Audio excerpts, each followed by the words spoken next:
The hair lay scattered on the floor, curling in quiet defiance, but it was not the hair that made the boy's stomach clench. It was the whisper. A low, hushed murmur, slipping through the walls of the shop like wind. He knew it wasn't the wind. His hands trembled as he reached for the broom, sweeping the strands into the dustpan as he had done every evening. But this time, he would not leave the hair there. This time, he would follow Obus. It all began months ago when the villagers first noticed Obus, the barber's transformation. The barbershop, once like any other, had become something of a marvel. Customers arrived in droves, some from the neighboring villages, just to sit under Obus's sharp blade. His hands moved like magic, cutting hair with an almost unnatural precision. His shop, always full. His pockets, always heavy. And yet, nobody ever saw him buy anything too extravagant, no signs of foolish spending. Just quiet, steady wealth. His wife, Sod, wore new wrappers, her skin glowing like one who ate well. Their children, well-fed, happy. Even their mud house had been renovated to a proper concrete building. People whispered, but nobody dared ask. If a man was lucky, why question him? But inside the shop, beneath the buzzing of clippers and the chattering of customers, something was off. As his business grew, Obus hired 2 boys to help in his shop. He gave them just one strange rule: never, under any circumstance, should they throw away the hair of customers. Just sweep and go one corner, he had said. I go take care of 'em myself. At first, the boys did not think much of it. They were happy for the job, happy for the extra money at the end of the week. But as time passed, one of them, Musa, began to notice small things. How Obus always handled the hair at night alone. How he never let anyone enter the shop after dark. How, sometimes, the air around the barber shop felt heavy, thick, like the sky before a storm. And now, as Musa stood outside the shop, watching his boss slip into the night, carrying a small sack, he felt the weight of something terrible pressing against his chest. He decided to follow him. Musa grabbed his friend, Taju, by the wrist and pulled him away from the shop. Oga don they go again, he whispered. This night, we go know where they carry the hair go. Taju hesitated. If them catch us and kill. You know say Oga no be ordinary man. Now why we suppose check am? You know they see how things they happen for here. You want tell me say no ordinary hand they bring customers like this? Taju could not argue. He had also seen things. How people who swore never to visit Obus again always found themselves back in his chair. How the hair never seemed to be found in the trash heap outside the shop. With careful steps, they followed Obus through the narrow village paths. The night was quiet, save for the chirping of crickets and the occasional rustling of palm leaves. Obus walked fast, a small sack swinging at his side. He was heading toward the river. Musa's heart pounded. He had heard stories. Stories of the river goddess who granted wealth to those who pleased her. Stories of men who made deals they could not escape. Obus stopped at the edge of the river, kneeling down. The boys hid behind a tree, watching as he opened the sack. He reached in and pulled out handfuls of hair, sprinkling them into the water. He whispered something, words too low for the boys to hear. And then, the river moved. Not like a normal river, not like the wind or the natural flow of water. It shivered, trembled, and then, something rose. A shape, something neither fully human nor fully spirit. Musa clamped his hand over his mouth to keep from screaming. Obus bowed his head. His voice, steady and respectful, carried over the water. My queen, I bring you the offering, as I have always done. The figure in the river remained still, watching him. Then, slowly, it smiled, a chilling, knowing smile. You have done well, Obus. But you missed last week's offering. Obus's breath hitched. I was sick. No excuses. The voice, smooth as flowing water, held an edge that made Obus shiver. You know the price of delay. The river stirred, ripples spreading in white circles. Obus trembled but quickly reached into the sack, throwing more hair into the water. I will not fail again. The goddess watched him for a moment longer before she sank back into the river, disappearing into the depths. The water stilled, returning to its quiet state. Obus let out a breath he hadn't realized he was holding. He turned to leave, but then, something made him pause. The feeling. The unmistakable sensation of being watched. His eyes darted around the trees. The shadows moved strangely, stretched unnaturally long. And then, in the distance, the faintest snap of a twig. Obus's blood ran cold. Someone was there. Musa grabbed Taju's arm, his entire body shaking. We need to go. Now. Taju could not move. He could not breathe. His feet felt glued to the ground as his mind replayed what they had just seen. Obus, they come. Musa hissed, yanking him. The boys ran, stumbling through the dark, crashing through bushes and branches. Behind them, they heard Obus curse under his breath. The sound of footsteps followed, heavy, determined. Who be that? Obus's voice rang through the night, sharp with suspicion. Musa and Taju didn't stop. They didn't look back. They ran until Musa's house came into view, until they had ducked inside and slammed the door shut. Their chests rose and fell in rapid breaths. Musa pressed his ear to the door, listening. Nothing. Silence. But when he turned back to Taju, he knew. They had seen too much. And Obus would come for them.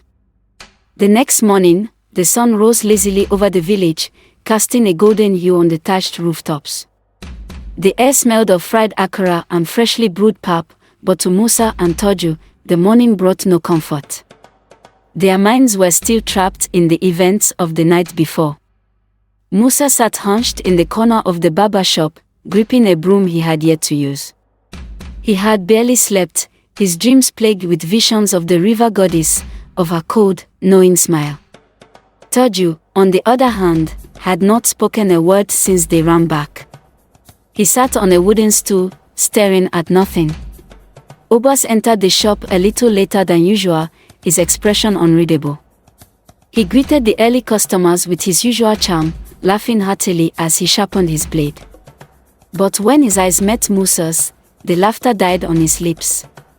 Musa felt it immediately, the weight of that stare, the silent warning buried deep within it. It sent a chill down his spine. Did you sleep well?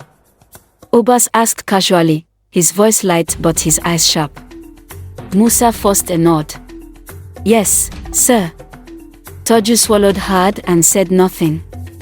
Obus studied them for a moment longer, then turned back to his customer. The sound of the clippers filled the air, blending with the idle chatter of the village men who had gathered outside to discuss the latest gossip. But Musa knew the truth. Obus knew. And worse, he was planning something. Later that day, Dogo walked in. Dogo had been Obus's childhood friend, but the two men had grown apart. While Obus built his business, Dogo did nothing. He roamed the village, drinking palm wine and whispering into people's ears. Now, he leaned against the doorpost of the shop, arms crossed.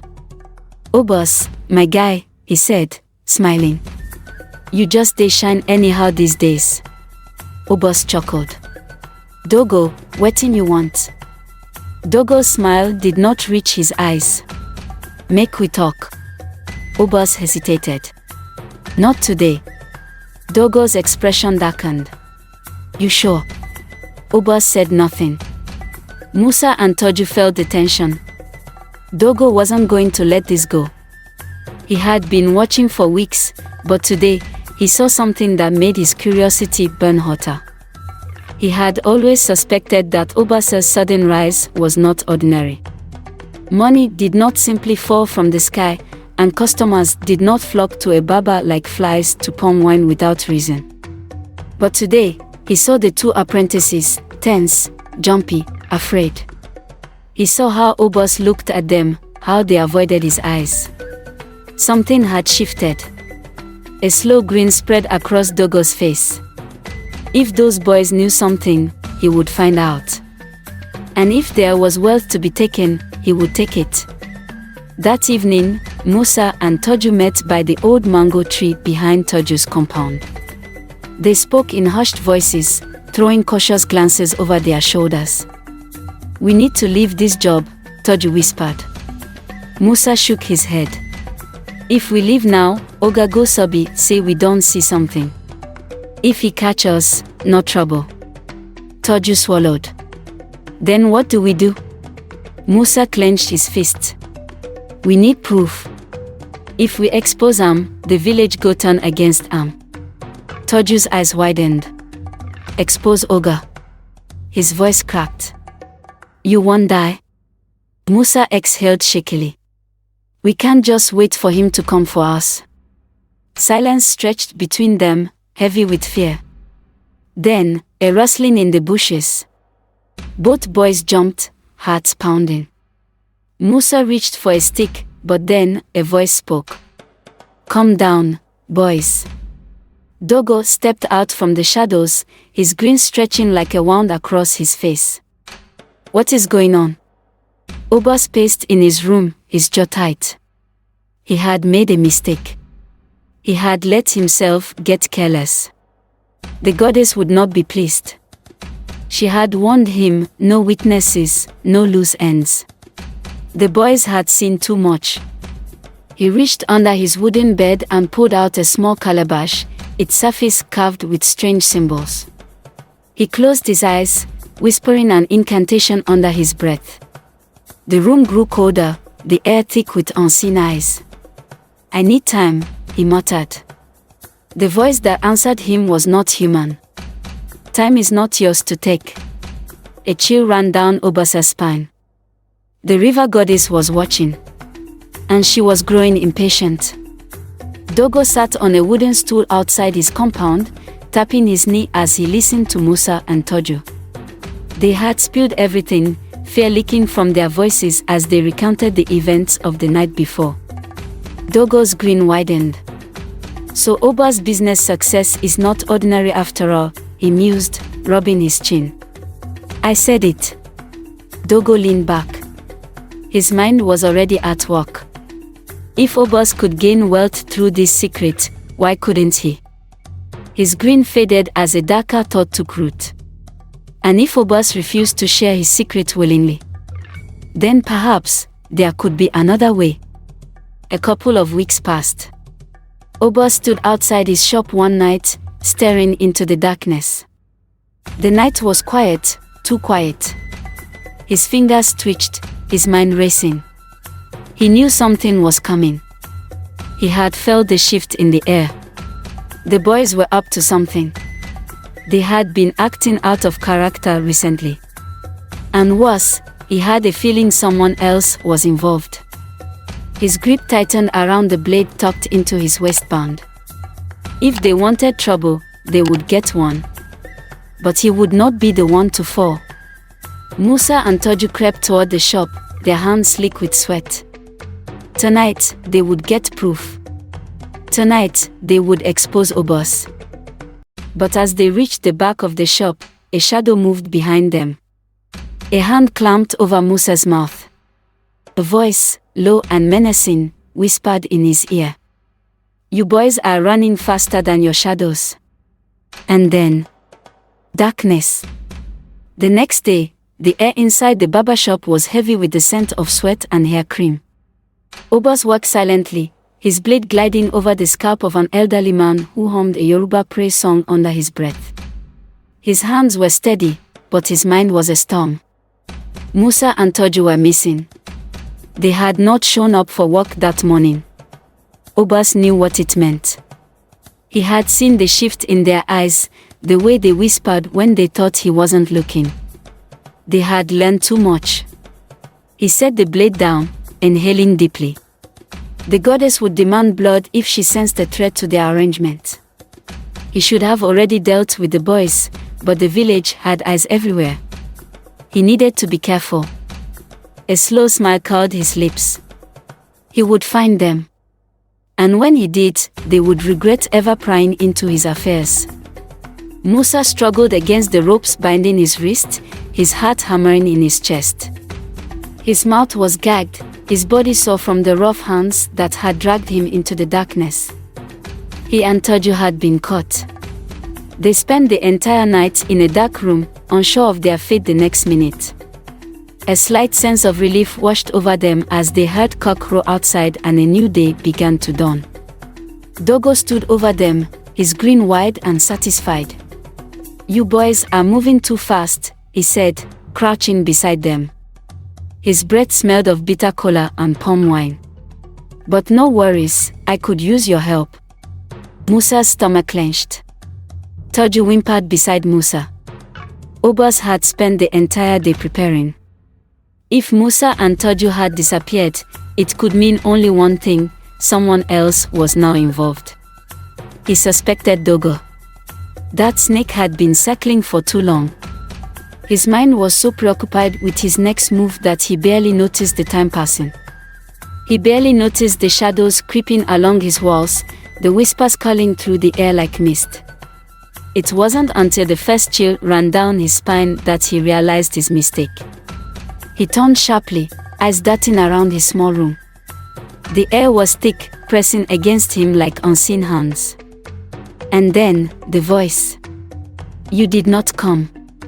A cold sweat broke over Obus's forehead. He opened his mouth to speak, but his throat tightened as if unseen fingers had wrapped around it. The river goddess. His heart pounded. He had been so focused on Musa and Taju, on Dogo's interference, that he had forgotten his offering. He had missed his appointment. The air inside the room shifted. The shadows in the corners grew darker. "Forgive me," Obus whispered. "I was." A gust of wind blew through the room, though the windows were shut. The candles flickered violently before going out. "You dare neglect me again." Obus fell to his knees. "I will make up for it," he said quickly. "I will bring more, I swear." Laughter. Soft, eerie, like the sound of ripples on the river. "You are no longer in control, Obus." And then, silence. The room returned to stillness, but Obus felt the weight of something lingering in the air. Something angry. Something watching. His blood ran cold. The goddess had never spoken to him like that before. And that could only mean one thing: his time was running out. Dogo stood outside Obus's shop that night, his men close behind him. He had planned this moment carefully. Obus was strong, but Dogo was stronger.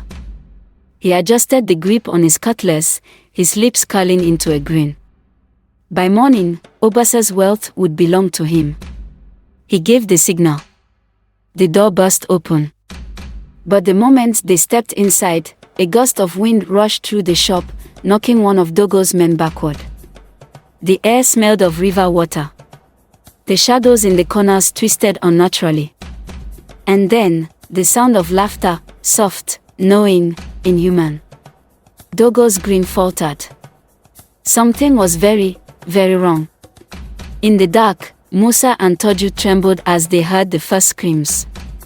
The next day, the village woke to news that sent shockwaves through its people.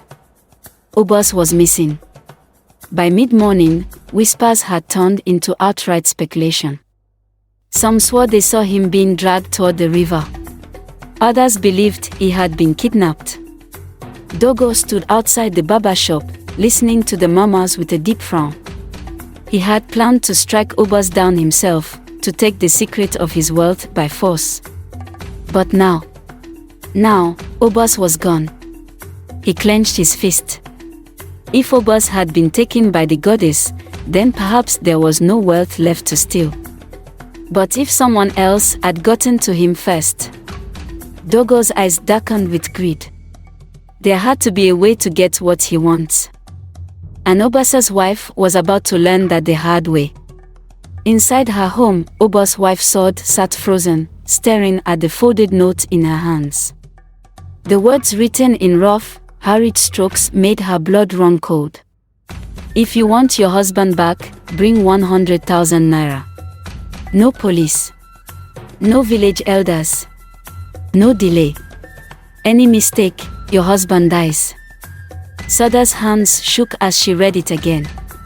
Obus had enemies, she knew that. But who? And more importantly, where was he? Outside, the wind picked up, rattling the windows. And deep beneath the river, something stirred. Something waiting. Will Obus ever return? Will the truth finally come to light? And what new dangers lurk beneath the river's surface? Find out in part 2. If you enjoyed this story, make sure to like, share, and subscribe to the Moral Compass so you don't miss what happens next. Hit the notification bell so you'll be the first to know when the mystery unravels. Leave a comment below. Who do you think is responsible for Obus's disappearance? Let's hear your thoughts.